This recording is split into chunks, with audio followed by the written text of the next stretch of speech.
आपके लिए जानना जरूरी है कि आखिर ये जो बड़ी बातें कही ईरान की तरफ से कही गई हैं उसको लेकर अब क्या होगा। देखिए इजराइल कह रहा है कि अंजाम भुगतना पड़ेगा। हमने आपको बताया कि ये साफ क्लियर कर दिया गया। ईरान कह रहा है कि नए हमले की भूल मत करना, यानी अगर अब हमला किया तो युद्ध और भयंकर होगा, ये ईरान कह रहा है। अमेरिका ने क्या कह दिया है कि ईरान ने बड़ी गलती कर दी है और वो लगातार सपोर्ट भी कर रहा है इजराइल को। हमास ये कह रहा है कि ये खून का बदला है, खुश हो रहा है हमास। हिजबुल्लाह की तरफ से कहा गया कि इजराइल को सजा मिलेगी, क्योंकि अभी ताज़ा जख्म है हिजबुल्लाह का नसरल्लाह के जाने का, तो ऐसे में वो कह रहा है कि सजा मिलेगी। लेकिन इन सब के बीच आप समझिए कि नेतन्याहू की रणनीति यही है कि जवाब देंगे और यही वजह है कि उनकी तरफ से एक्शन प्लान तैयार कर लिया गया। चलिए जरा अब आपको बताते हैं कि ईरान में कैसे टेंशन बढ़ गई। जी हाँ, जिस तरह के हालात बने हुए हैं, ईरान के जो लोग हैं वो घबरा गए।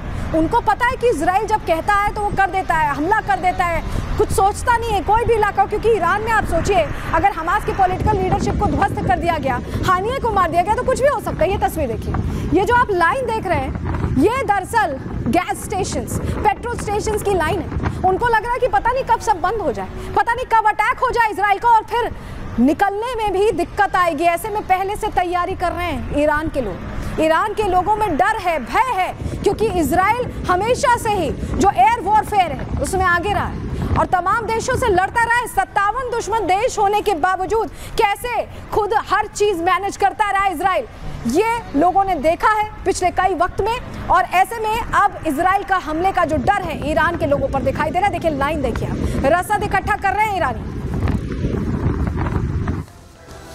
तो चलिए अब आपको बता देते हैं कि ये जो रसद इकट्ठा कर रहे हैं क्या प्लान ऑफ एक्शन रहने वाला है इजराइल का। हमने आपसे कहा था कि हम आपको बताएंगे कि कैसे एक एक चीज को प्लान करके इजराइल आगे बढ़ने वाला है। फर्स्ट फेज क्या होगा? फर्स्ट फेज में पहले सैन्य ठिकानों को टारगेट किया जाएगा। जी हाँ, उन्हें ध्वस्त कर दिया जाएगा। पावर प्लांट्स उसे ध्वस्त कर दिया जाएगा। गैस प्लांट से देखिए आपने गैस प्लांट पे कैसी लाइनें लगी गैस स्टेशन पे। एयर डिफेंस सिस्टम को भी खत्म करने की तैयारी पहले इजराइल कर रहा है। ये सब कुछ एयरबेस को फर्स्ट फेज में ही पूरी तरह से खत्म किया जाएगा। सेकंड फेज की अब बात कर लेते हैं। सेकंड फेज में क्या होगा? ईरानी सत्ता के प्रमुखों को टारगेट करने वाला इजराइल। उसके लिए एक्शन प्लान तैयार किया गया है। सुरक्षा संगठन के प्रमुख को टारगेट करेगा, IRGC के चीफ को टारगेट करेगा। थर्ड फेज में क्या होगा?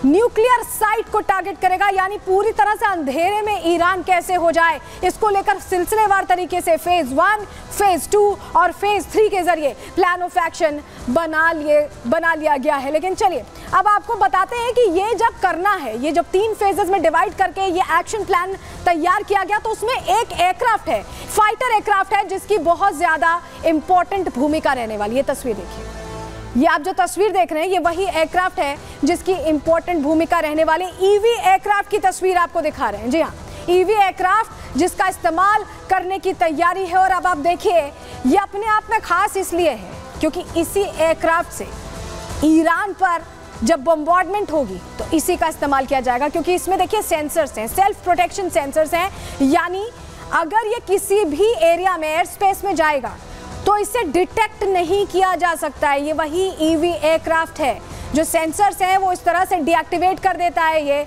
और ये जाकर अलग अलग इलाकों में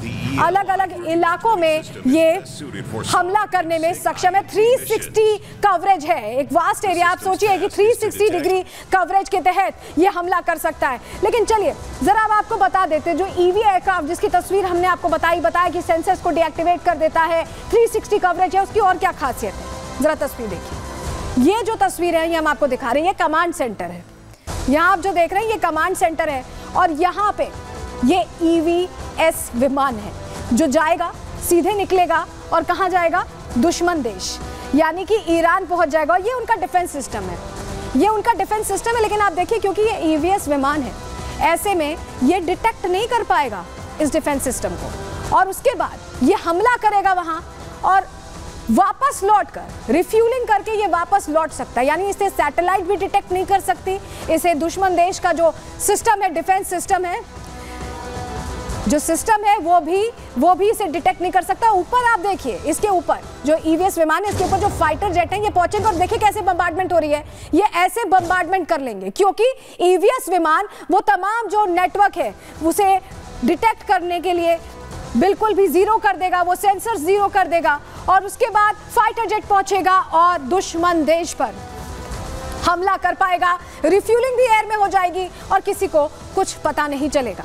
आप समझ पा रहे हैं, ये वो टेक्नोलॉजी है जिसका इस्तेमाल करके इजराइल जवाब देने की तैयारी कर रहा है। लेकिन जंग में दूरी एक बड़ी चुनौती है। ईरान से इजराइल की दूरी करीब 2000 किलोमीटर है। हम आपको बता रहे हैं, हमले के लिए इतनी बड़ी दूरी तय करनी होगी। एयरक्राफ्ट को, फाइटर जेट्स को वहां तक जाना होगा और हवाई सीमा से होकर लड़ाकू विमान उड़ान नहीं भर सकते। आप समझिए, दोनों देशों के बीच कई दूसरे देश हैं जिनकी हवाई सीमा है। जो देश एयर स्पेस देगा उसके लिए भी ये खतरा हो जाएगा, जंग खतरनाक हो जाएगी। फाइटर जेट की रिफ्यूलिंग एक बड़ी चुनौती है ऐसे में, क्योंकि अगर आप सोचिए 2000 किलोमीटर जाना है, आना है, तो फाइटर जेट को रिफ्यूल तो करना ही पड़ेगा।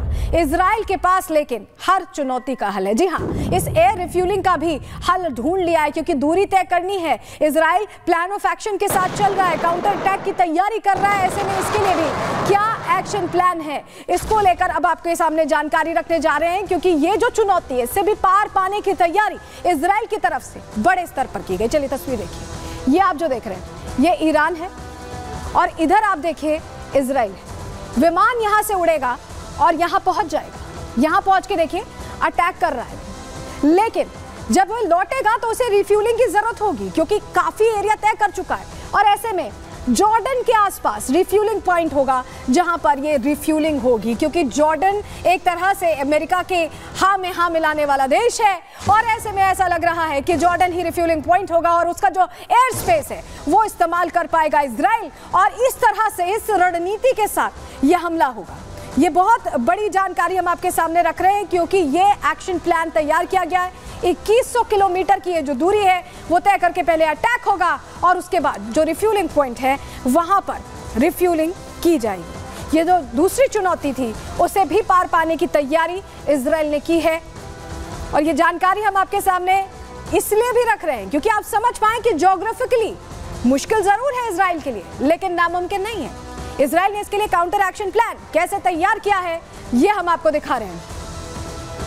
लेकिन आपको बताएं, ईरानी army chief general Mohammad Bagheri वो ये कह रहे हैं कि डिफेंस या अटैक हम हर स्थिति के लिए तैयार हैं। नया हमला अगर किया गया तो इजराइल को नुकसान पहुंचेगा और इजराइल का पूरा इंफ्रास्ट्रक्चर बर्बाद कर देंगे। बड़ी बड़ी बातें कही जा रही है। इजराइल को हमारे हमले का अंदाजा नहीं है, ये ईरानी आर्मी चीफ की तरफ से कहा जा रहा है। लेकिन देखिए, जनरल मोहम्मद बघेरी बड़ी बातें तो कर रहे हैं, लेकिन वो ये भूल गए हैं कि ईरान के अंदर ही इतना बड़ा अटैक, हानिए को अगर एक शपथ ग्रहण समारोह के दौरान निशाना बना लिया जाता है तो अपने आप में ईरान के लिए बहुत बड़ा इंटेलिजेंस फेलियर था।